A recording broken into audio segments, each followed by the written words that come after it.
Thank you everyone for joining me. I just wanted to wave at you before I disappear behind my presentation. So let me introduce myself shortly. My name is Sarit Tresser. I'm an occupational therapist. I work with children with a variety of developmental delays and special needs.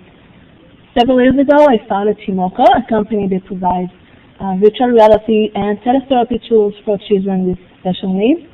I hope you enjoy my presentation and would love to hear your comments and questions at the end. So let's begin. Today I want to talk about motivating children to practice in therapy and at home using virtual reality teletherapy tools.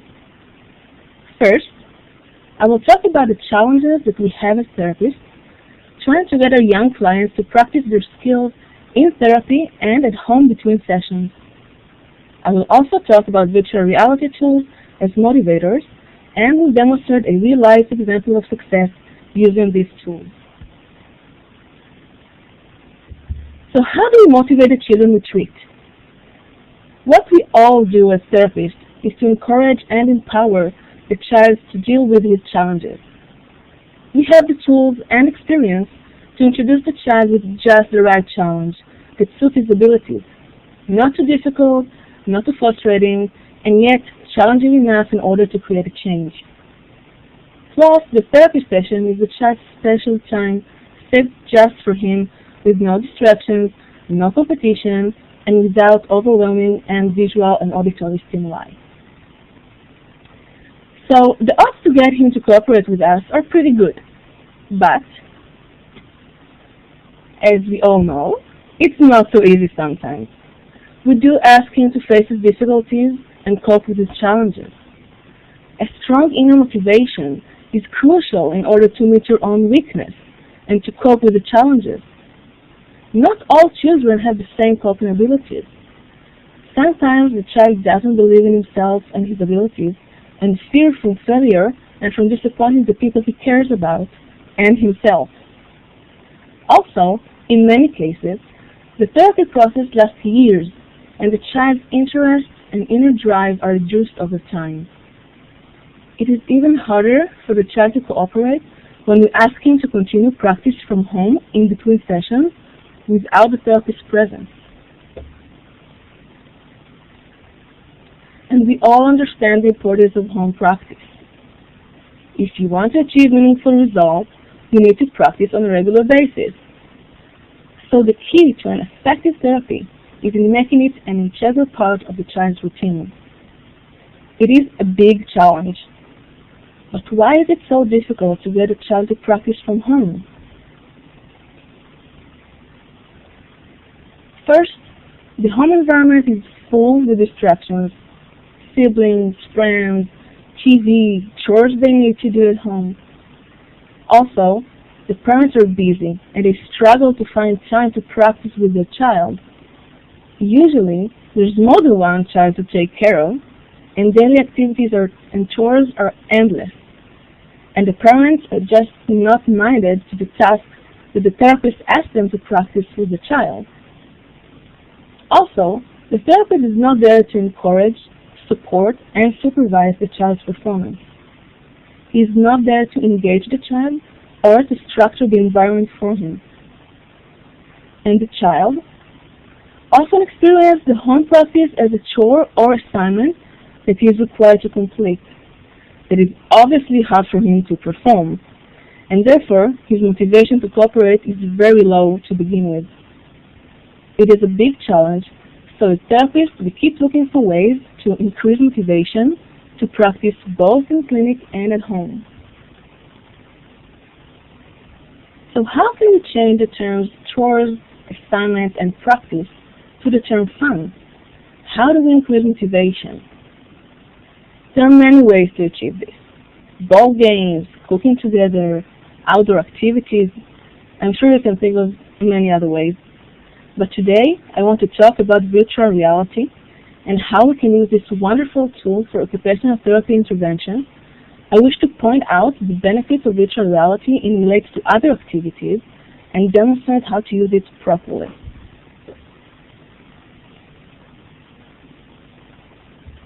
So first, Let's understand what does the term virtual reality mean. Virtual reality is a technology that allows the user to act and react in real time in a virtual environment. Virtual reality tools are in use almost in every area of our lives. For leisure, for sports, for military training, in medicine. So why not use it for occupational therapy as well? And indeed, a wide and rich literature was developed around this subject and talk about the skills that virtual reality develops. Using virtual reality, we can work on coordination, balance, postural control, upper extremity strengthening, attention, perception, and communication abilities. The literature describes virtual reality as a motivational enhancer that creates interest and challenges for the player and is also enjoyable and safe. But then again, we know how to work on these skills in conventional ways as well. So what are the advantages of virtual reality environment over a regular therapy routine? Well, virtual reality gives us control over the environment and allows us to adjust and adapt it to the child's abilities, needs, and areas of interest. Learning new skills might be easier when you have a control over the environment. For example, when I want to teach a child how to bounce a ball, I can't control the speed of the ball while it falls down to the ground and bounce back. I can't control gravity, right? But using virtual reality, I'm able to control the speed of the ball and its other characteristics. This way, I can gradually change the demand of the task according to the child's ability until he learns how to act on it properly. Virtual reality also enhances participation in play and leisure activities. After all, let's not forget that computer games and video games are meaningful activities for children these days. As OTs, we can't ignore the fact that playing computer games is a meaningful occupation for them. And this kind of activity also provides the child a chance for social participation and interaction with peers.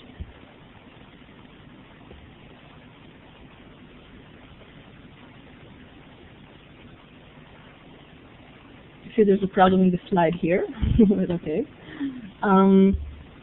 Virtual reality also provides control over the therapeutic or trial protocol in a very structured way. We can set a training program for the child, track its progress over time, and adjust the next session accordingly. It gives us tools for evidence-based practice, since we have the ability to accurately measure the child's performance. It is important we will be able to demonstrate the improvement of the child's retreat. We want to reflect the change of the child to his parent, and no less important, to the rest of the world, and to those who decide where the budget goes, right?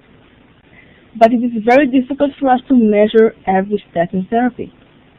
Using virtual technology, the computer can do this for us automatically and provide us a significant tool for tracking progress. And maybe the most important benefit of VR is the fact that the child is having fun, engaged in the activity, and tends to forget that he's actually working pretty hard. And this is where I go back to motivation as the key for coping, for overcoming challenges, and for cooperating in therapy as well as at home. After talking about virtual reality and how it enhances motivation, let's see how we implement those principles in therapy. First, let's get to know what is available for us. There are two main types of virtual reality technologies.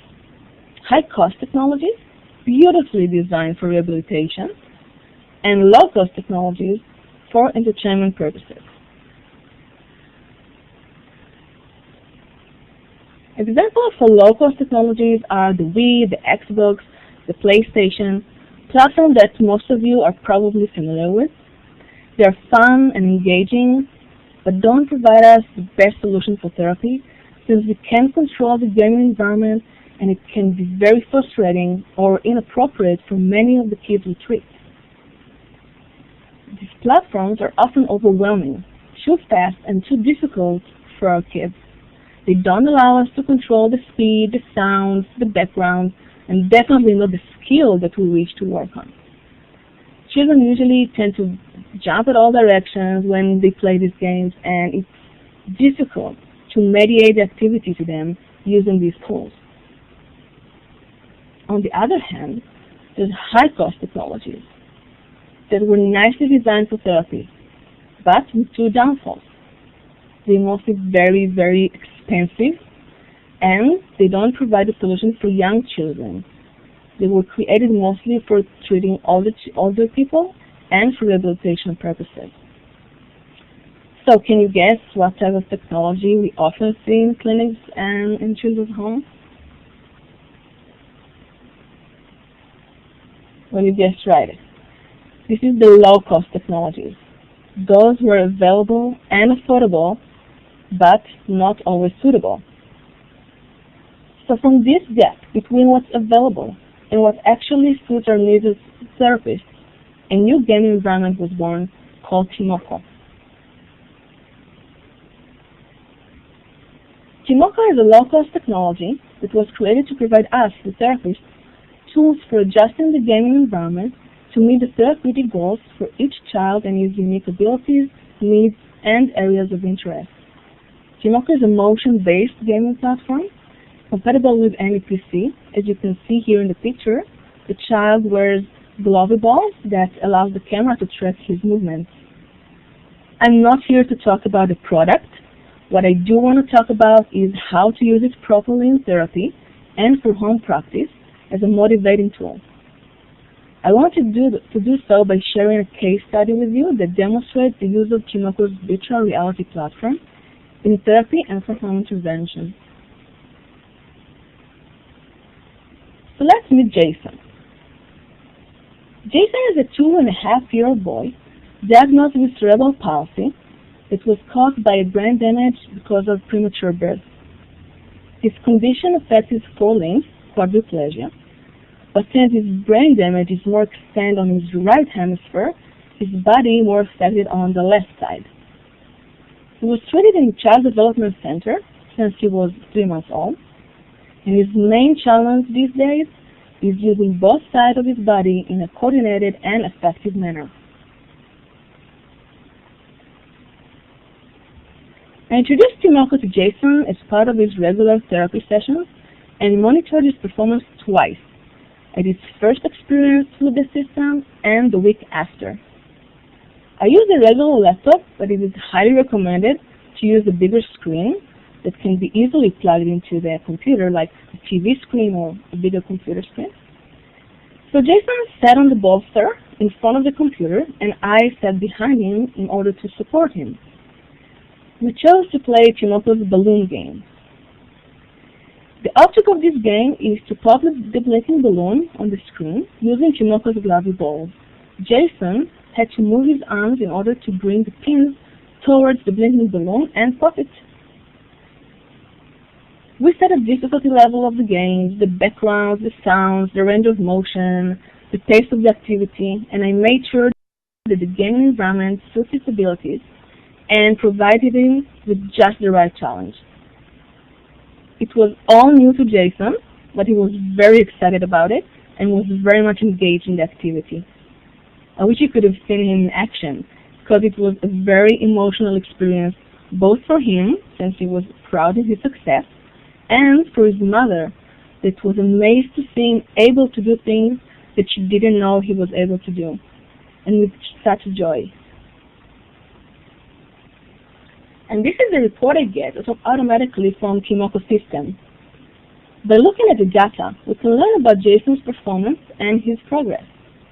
This is my way as therapist to monitor the results, follow the child's trajectories, reaction times, and progress over time. In this page, we can monitor the time that took him to complete the task, the response times, the number of correct moves and wrong moves, and other relevant data. We will try to understand the meaning of these results in a minute. Another interesting output Timocco provides us is this one, that reflects Jason's path of motion. Here we can see exactly where his hands were during the activity while playing. The gray line demonstrates the movement with his right hand, and the yellow one is his left hand. Looking at this figure, we can learn about his pattern of motion. You can see that he used his right arm more than he used his left arm. We don't see a varied and rich movement, but rather a very repetitive pattern that goes up and down with no midline crossing. On the right-hand side of the figure, we can see a hot area map that shows us where most of the activity took place in terms of the location of the arms in space. The darker the box is, means that the child's arms spend more time in that area.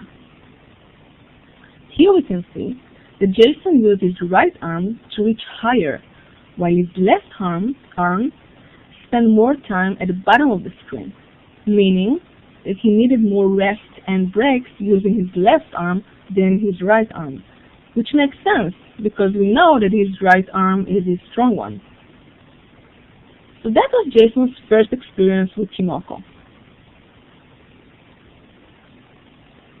On the week after, Jason literally ran towards the therapy room when he realized that he was about to play with Timocco again. He sat on the bolster, upright, and was eager to play.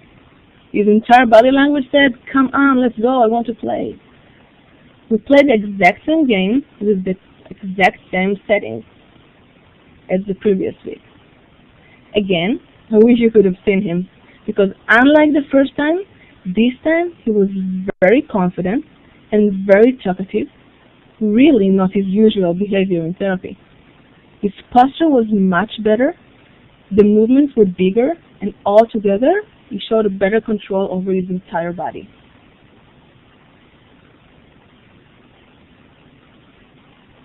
And the results talk for themselves. See here a comparison between the first and the second meeting. In the first meeting, it took him 66 seconds to complete the task, compared to 61 on the second one. It means he played in a more efficient way the second time, and therefore completed the task faster. His response time reduced from 2.54 seconds to just 1.92.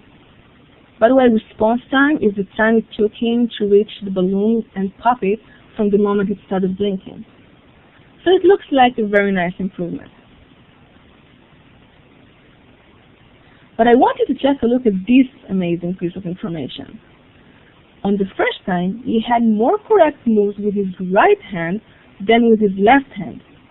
You see here 5 correct moves with his right hand and 3 with his left hand. We would expect that, since his right arm is stronger. But look at what happened on the second meeting.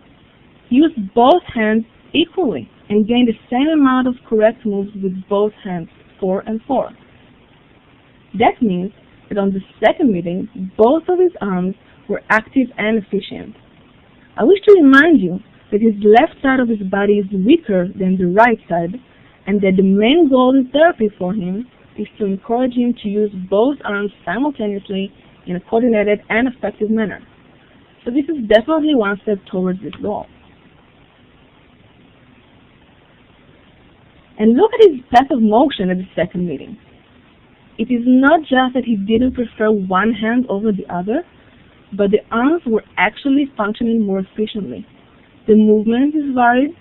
We can see that it's not just up and down like before. He started using his hands in a wider range and in different directions. And if you look closely, you'll see that there's midline crossing here. You can see the yellow and gray lines cross each other, which we didn't see before as well. In terms of the hot area map, we can see an interesting change as well from the first time. If before we saw that the left arm was mostly at the bottom of the screen, while the right arm was reaching high, we can now see that both arms behave in a similar manner. The left arm gives less breaks and is more stable at the center of the screen along with the right arm. So what happened here? How come that within 1 week we can see such a change, both in his behavior and his body functioning? Well, we created motivation. We see how engaging the child in meaningful activity brings to remarkable results in posture, muscle tone, level of arousal, movement patterns, and response times. But it's not because we created a change in his body structure or his strength, not in 1 week anyway. This is the power of motivation. And this is what virtual reality tools like Timocco can do for these children. And this kind of motivation we want a child to carry home with him. The amazing thing is that it's possible and easy to do these days. Almost every child has a computer at home. And with a web-based technology like Timocco, the therapist can monitor and supervise the activity from anywhere with minimum effort. This way, we will be able to enhance the child's sense of capability and success not only in therapy, but also at home in his natural environment. Thank you very much, and I wish to invite you to take part in our professional discussion on Facebook at Timocco for Therapists. I hope to see you and share knowledge. Thank you very much.